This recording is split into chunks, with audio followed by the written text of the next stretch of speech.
नमस्कार, SBT news में आपका स्वागत है। पेश है 9 मई मंगलवार दोपहर 3:15 बजे राजस्थान की 15 बड़ी खबरें। इस न्यूज बुलेटिन के प्रायोजक हैं विनी केक एंड मोर। सबसे पहले एक नजर डालते हैं आज की हेडलाइंस पर। पायलट बोले, गहलोत की नेता वसुंधरा, सोनिया नहीं। सीएम गहलोत उदयपुर दौरे पर, मावली को पालिका बनाने की घोषणा। अमित शाह एक दिवसीय दौरे पर कोलकाता पहुंचे। राजनीतिक दलों की मौजूदगी में होगी ईवीएम की चेकिंग और केरल स्टोरी पर रोक की याचिका सुनेगा सुप्रीम कोर्ट। और अब खबरें विस्तार से। राजस्थान के सीएम अशोक गहलोत और नेता सचिन पायलट के बीच की लड़ाई अब खुलकर सामने आ गई है। उन्होंने गहलोत के आरोपों पर मंगलवार को खुलकर जवाब दिया है। उन्होंने कहा, पहली बार देख रहा हूं कि कोई अपनी ही पार्टी के सांसदों और विधायकों की आलोचना कर रहे हैं। भाजपा नेताओं की तारीफ और कांग्रेस नेताओं का अपमान मेरी समझ से बाहर है। मुख्यमंत्री की बातों से लगता है कि उनकी नेता वसुंधरा राजे हैं, सोनिया गांधी नहीं। पायलट ने कहा, हमने दिल्ली जाकर अपनी बात कही, अनशन पर बैठा, अब भी जांच नहीं हुई। समझ में आ रहा है क्यों एक्शन नहीं लिया। अब मैं नाउम्मीद हूं, जनता ही भगवान है। सीएम अशोक गहलोत उदयपुर दौरे पर हैं। इस दौरान गहलोत मावली की झोली में एक के बाद एक खुशखबरी दे रहे हैं। सीएम ने मावली को नगरपालिका घोषित कर दिया है। मावली और खेमनी को अलग अलग पंचायत समिति भी बनाया जाएगा। घाटा और इंटाली पीएचसी को सीएससी भी बनाया जाएगा। बागोलिया बांध की डीपीआर बनाने की घोषणा की गई है। मावली सीएससी को उप जिला अस्पताल में क्रमोन्नत किया गया है। केंद्रीय गृह मंत्री अमित शाह मंगलवार को राज्य के अपने एक दिवसीय दौरे पर कोलकाता पहुंच गए हैं। शाह अपनी यात्रा के दौरान land port authority of India और सीमा सुरक्षा बल की विभिन्न विकास परियोजनाओं का शिलान्यास और उद्घाटन करेंगे। शाह की राजकीय यात्रा मंगलवार सुबह कोलकाता के जोरासांको ठाकुरबाड़ी में गुरुदेव रविंद्रनाथ टैगोर की प्रतिमा पर श्रद्धांजलि अर्पित करने के साथ शुरू होगी। रविंद्रनाथ टैगोर जयंती 9 मई को महान बंगाली कवि के जन्म के उपलक्ष्य में मनाई जाती है, जिन्हें बंगाल के बार्ड और गुरुदेव के रूप में जाना जाता है। इलेक्ट्रॉनिक वोटिंग मशीन को बार बार अग्नि परीक्षा से नहीं गुजरना पड़ेगा। चुनाव आयोग ने नेताओं के मुंह पर ताला लगाने के लिए फुल प्रूफ तैयारी कर ली है। ईवीएम की चेकिंग से लेकर पैकिंग तक राजनीतिक दलों के नेताओं की मौजूदगी में होगी। राजस्थान, मध्य प्रदेश व छत्तीसगढ़ में होने जा रहे विधानसभा चुनाव में इसे लागू करने की तैयारी है। राजस्थान में 15 मई से ईवीएम की फर्स्ट लेवल जांच शुरू होने जा रही है। इसका लाइव टेलीकास्ट कैमरों के जरिए किया जाएगा। इसे जिले के सभी अधिकारी, दलों के नेता आदि देख सकेंगे। फिल्म द केरल स्टोरी की रिलीज पर रोक की याचिका पर सुप्रीम कोर्ट सुनवाई को राजी हो गया है।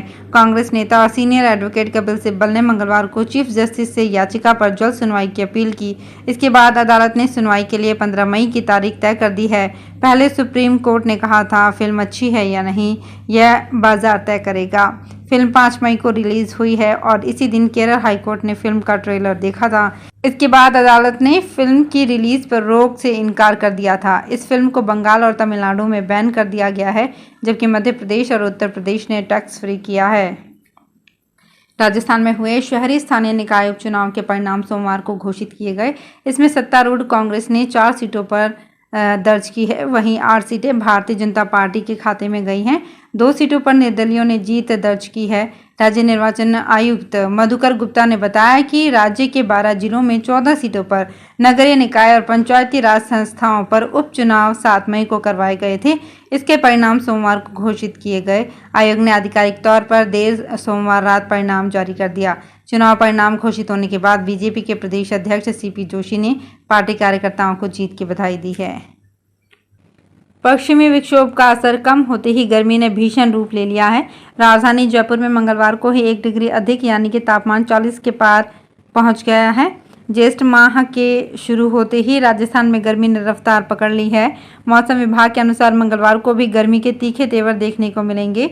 मौसम विभाग के अनुसार राजस्थान में अगले 1-2 दिन में पारा 4 डिग्री तक बढ़ सकता है। मौसम विभाग के अनुसार बुधवार तक राजस्थान में 4 डिग्री तक पारा उछल सकता है। कई इलाकों में पारा 44 डिग्री तक पहुंच सकता है। जयपुर में राजस्थान राज्य महिला आयोग की अध्यक्ष रेहाना रियाज की अध्यक्षता एवं देखरेख में परिवेदना लेकर आई छात्रा की समस्या का समयबद्ध रूप से निस्तारण किया गया। छात्रा ने आयोग के समक्ष परिवेदना प्रस्तुत कर बताया कि एक निजी संस्था की ओर से विश्वविद्यालय के यूजी पाठ्यक्रम में दाखिला दिलवाने एवं नियमित कक्षा आयोजित करने 77,000 का निश्चित शुल्क लिया गया और न ही दावा किया गया कि विश्वविद्यालय में उसका दाखिला करवाया गया। इस पर आयोग ने संस्थान की प्रामाणिकता की जांच की और छात्रा को भ्रमित करने पर खेद प्रकट किया और शुल्क वापस करवा दिया। राजस्थान स्टेट हज कमेटी जयपुर की ओर से चूरू जिला मुख्यालय स्थित मदीना मस्जिद के पास तेलियान बाड़ी में जिले से हज यात्रा पर सऊदी अरब जाने वाले हाजियों के लिए जिला हज संयोजक हाजी यूसुफ खान चौहान के सानिध्य में हज प्रशिक्षण एवं हज टीकाकरण शिविर का आयोजन किया गया। हज प्रशिक्षण एवं टीकाकरण शिविर के मुख्य अतिथि जिला अल्पसंख्यक कल्याण अधिकारी चूरू मोहम्मद नियाज खान थे। विशिष्ट अतिथि पूर्व पीएमओ डॉक्टर FH गौरी थे। इस वर्ष चूरू जिले से 91 हज यात्री हज यात्रा पर मक्का जा रहे हैं। हज प्रशिक्षण शिविर को राजस्थान हज कमेटी के ट्रेनर हाजी यूसुफ खान चौहान, हाजी फखरुद्दीन छिंपा, हाजी नियामत अली कुरैशी, हाजी अब्दुल रशीद खोखर, मोहम्मद असफीन, मोहम्मद फारूक ने हज प्रशिक्षण दिया। नागौर जिले में पिछले 2 सालों से खरीफ के सीजन में बेमौसम अतिवृष्टि होने से खराब हो रही फसलों का बीमा कराने के बावजूद रिलायंस जनरल इंश्योरेंस कंपनी की ओर से पूरा क्लेम नहीं देने पर किसानों में रोष उत्पन्न होने लगा है। करोड़ों रुपए का प्रीमियम वसूलने के बावजूद बीमा कंपनी किसानों को ऊंट के मुंह में जीरा बराबर क्लेम भी नहीं दे रही है। अब किसानों को कंपनी के खिलाफ पहले जिला स्तर पर तथा कार्यवाही नहीं होने पर राजधानी में कंपनी के खिलाफ प्रदर्शन करने की तैयारी में जुट गए हैं। राजस्थान में सब इंस्पेक्टर भर्ती के लिए आयोग ने 3293 अभ्यर्थियों को साक्षात्कार का पात्र घोषित किया था। 8वें चरण में 19 मई तक आयोग 3096 अभ्यर्थियों के साक्षात्कार पूरे कर लेगा। इसके बाद शेष अभ्यर्थियों के साक्षात्कार 9वें चरण में कराए जाएंगे। राजस्थान लोक सेवा आयोग में उप निरीक्षक या प्लाटून कमांडर 2021 के 8वें चरण के साक्षात्कार सोमवार से शुरू हो गए। आपको बता दें कि 8वें चरण के साक्षात्कार 8 से 12 मई तक तथा 15 से 19 मई तक चलेंगे। झुंझुनू में स्टेट जीएसटी की टीम ने कार्यवाही करते हुए कर चोरी की आशंका में 3 ट्रक पकड़े हैं। माल की जांच के लिए ट्रकों को भवन में खड़ा करवाया गया है। 2 ट्रक को झुंझुनू के अग्रसेन सर्किल और 1 ट्रक को नूनिया गोठड़ा के पास से पकड़ा है। ट्रकों में 25 लाख जीएसटी चोरी की बात सामने आई है। वाणिज्यिक कर विभाग झुंझुनू के संयुक्त आयुक्त सुनील मील के निर्देशन में कर चोरी में लिप्त वाहनों के विरुद्ध चलाए जा रहे चेकिंग अभियान में टीम ने 1 ट्रक झुंझुनू से हरियाणा, 1 ट्रक जोधपुर से दिल्ली तथा तीसरे ट्रक चूरू से दिल्ली जा रहे को रोककर जांच की। तीनों ही ट्रक के पास ई-वे बिल नहीं पाया गया। बिना बिल के ही माल परिवहन कर रहे थे। शेखावाटी क्षेत्र में होने वाली सांगरी ने इन दिनों व्यवसाय का जायका बिगाड़ कर रख दिया है। अचानक दोगुने हुए दाम की वजह से सब्जी व्यापारी भी चिंतित हैं। इसका कारण सांगरी में गिलडू रोग लगना है, जिसके चलते भाव में तेजी आई है। चूरू जिले सहित आसपास के इलाकों से हर साल सांगरी बाजार में बिकने के लिए आती है। एक अनुमान के मुताबिक एक बार में 25 टन के करीब इसकी पूरे सीजन में खपत होती है। व्यापारियों का कहना है कि इस रोग की वजह से इस बार उत्पादन 35% यानी करीब 8.5 टन ही रह गया। बीकानेर में कैमल मिल्क से कुल्फी, फ्लेवर दूध, पेड़े, गुलाब जामुन और चॉकलेट जैसे उत्पाद बनाने के बाद अब राष्ट्रीय उष्ण अनुसंधान केंद्र ने मोटे अनाज से रेडी टू ईट फूड तैयार किया है। कैमल मिल्क पाउडर को 5 अलग अलग मोटे अनाज में मिश्रित कर ये पैकेज्ड पौष्टिक आहार बनाया गया है। NRCC ने इसका ट्रेडमार्क भी ले लिया है। इसे कैमी डस्ट ट्रेडमार्क से प्रचारित किया जाएगा। 2 मिनट नूडल्स की तर्ज पर केंद्र ने इस रेडी टू मिक्स फूड को तैयार किया है। इस रेडी मिक्स को 3 से 5 मिनट तक पानी में उबालकर खाया जा सकता है।